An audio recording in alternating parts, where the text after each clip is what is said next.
सर्वप्रथम तो सभी दर्शकों का हमारे इस YouTube चैनल पर हार्दिक अभिनंदन, स्वागत। और जहाँ तक आशाराम वैदिक इंटर कॉलेज की बात है तो 1980 के दशक में जो है हमने वहाँ पर एडमिशन लिया था और यूँ तो सभी शिक्षकों का आशीर्वाद पूर्ण रूपेण रहा, लेकिन एक हमारे शिक्षक जिनसे आज तक हमारे पारिवारिक संबंध बने हुए हैं पिछले 43 साल से, वो हैं हमारे श्रीमान श्री राजेंद्र प्रसाद अग्रवाल जी।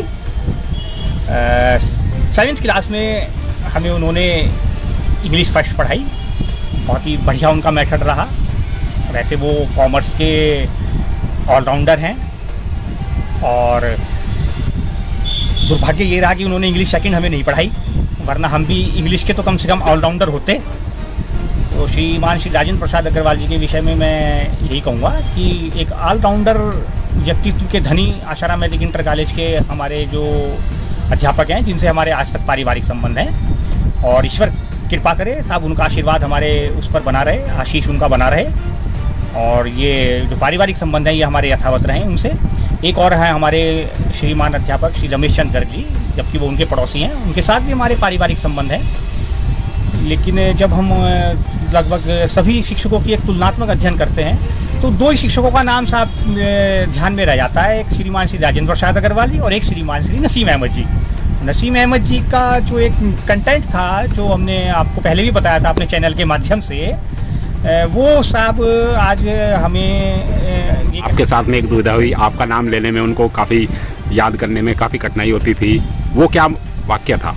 वो वाक्य ये था राहुल भाई, आपके चैनल के माध्यम से बड़ा हास्य प्रधान वाक्य है साहब। श्रीमान श्री नसीम अहमद जी का अंतिम पीरियड हुआ करता था 9th-10th में, और वो उनका वैसे रेस्ट का पीरियड हुआ करता था, तो उनको 9th E क्लास दे दी गई।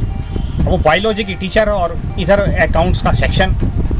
अब वो हमें क्या बायोलॉजी समझाएं, तो आरती सार उन्होंने सबके नाम लिया कि मेरा नाम है चिदांश अग्रवाल। उन्होंने नाम कहीं 2-3 बार लिया, तो उन्होंने कहा तेरा नाम तो लेना नहीं आता भैया, तू है मुश्किल नाम वाला, आज से तेरा नाम ही मुश्किल नाम वाला है, और तेरा काम जो है कि 2 जग पानी के लाने, 1 गिलास धो के लाना और यहाँ लाकर टेबल पे रखना, और उसके बाद किताब खोलनी और उसको कॉपी में उतारना, और यही बस तेरा काम है। और पूरी क्लास यही करेगी, जो तू करेगा वो पूरी क्लास करेगी, और वो तेरी जिम्मेदारी है, और मैं ब्लैक बोर्ड पे कुछ नहीं बताऊंगा। एक इंस्पेक्शन हुआ करता था पहले ना, आप राहुल भाई याद होगा, तो इंस्पेक्शन के दिनों में उन्होंने एक दिन पढ़ा लिया और मैं भी खड़ा हो गया साहब। मैं ऐसा था कि मुझे कुछ ना कुछ पूछने की ललक रहती थी। मैंने सर उन्हें समझाने के लिए बोल दिया, मैंने कहा सर ये जो आप कहते हैं ना कि इंसान तो जो है वो जानवर से बंदर की औलाद है, सीधा सीधा कहा जाए तो कहे बेटे अभी तो ये समझ में आने का नहीं, क्योंकि तू है अकाउंट्स का स्टूडेंट और ये है बायोलॉजी, आप 50 की उम्र में तेरे ये सारी चीज़ें अपने आप समझ में आ जाएंगी। तो मैं एक तरह से साहब श्रीमान श्री नसीम अहमद गुरु जी को भी अपना एक आध्यात्मिक गुरु ही मानता हूँ साहब। आज वाकई मुझे ये बात पूर्ण रूपेण जब मैंने श्रीमद् भगवद गीता का, श्री रामचरितमानस का बड़ा गहराई से अध्ययन किया, और केवल अध्ययन ही नहीं किया राहुल भाई, आपके चैनल के माध्यम से बताना जरूरी है कि इंटरनेशनल कॉम्पिटिशन में हिस्सा भी लिया। श्रीमद् भगवद गीता का इस्कॉन वाले कराते हैं, तो अभी पिछले दिनों जब हुआ तो श्रीमद् भगवत कृपा से साहब 5 लाख स्टूडेंट्स थे, मैं भी इन्हें भी हिस्सा लिया तो खैर मेरे बेटे ने, बट वो पेपर्स मैंने दिए, क्या झूठ बोलना। तो हाँ, इंटरनेशनल लेवल पर 40वें स्थान पे हूँ मैं, इतना मुझे है। और उनसे हमारी आप तो उसमें कुछ डायलॉग्स पर जो है जी वो एक तरह से कहना चाहिए कंट्रोवर्सी भी हुई, तो उन्होंने कहा नहीं सर आप आइएगा, हो सकता है आपका जो कंटेंट है वो हमारे से बेहतर हो। वैसे हमारे हिसाब से फ़िलहाल जो हमने आंसर आपके जो गलत सिद्ध किए हैं वो हमारे सही हैं, आपके गलत हैं, और हमारे हिसाब से साहब हमारे सही थे, उनके गलत थे।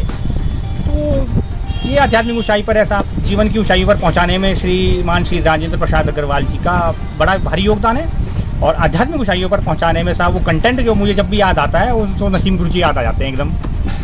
यार ये जो था 9th क्लास में, 9th क्लास में मेरी उम्र भी ये मान लो राहुल भाई, आपके चैनल के माध्यम से बता दूँ, मैं 12 साल 2 महीने का था जिस समय ये वाकया घटित हुआ। मात्र 12 साल 2 महीने का मैं 9th E में था, आशाराम वैदिक इंटर कॉलेज विकासनगर में। तब मैंने उनसे ये क्वेश्चन पूछा था कि आदमी को आप बंदर की औलाद क्यों कहते हैं, कि आदमी होम उसे है। तो आज वो बात याद आ जाती है। तो ये 2 व्यक्तित्व जो हैं साहब आज तक कभी नहीं भुलाने वाले हैं।